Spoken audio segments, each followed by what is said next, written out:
James Ashton Bayard Sr. was Delaware's 8th senator. He was specially elected to fill the vacancy caused by the resignation of William H. Wells, and he joined the Senate on January 15, 1805. He was re-elected in 1811, and he served until March 3, 1813, when he himself resigned.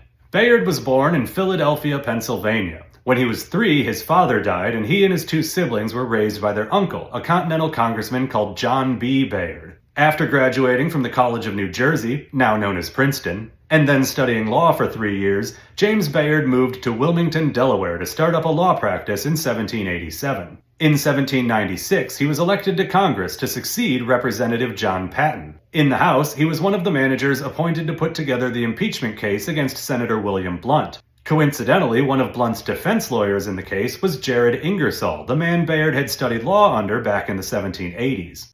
A couple years later, Bayard played an important role in the election of Thomas Jefferson. Due to a tie in the Electoral College, the presidency was to be decided in the House of Representatives. After 6 days and 35 ballots, Jefferson kept winning but was 1 state short of the necessary majority each time. Finally, Bayard, who had been voting for Aaron Burr, announced he would be changing his vote to a blank ballot. Since he was Delaware's only representative, that meant Delaware didn't vote. Several representatives from South Carolina, Vermont, and Maryland followed Bayard's lead, and Jefferson finally won on the 36th ballot.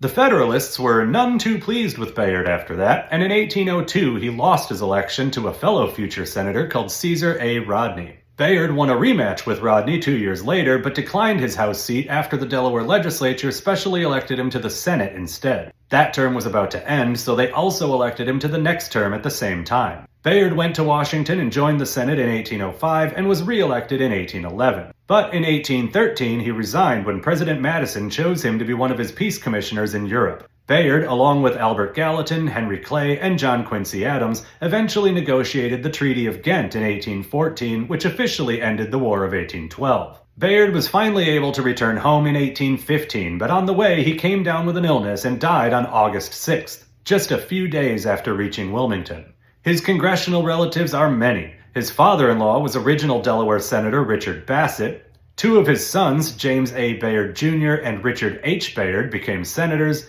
as did his grandson Thomas F. Bayard Sr. and his great-grandson Thomas F. Bayard Jr.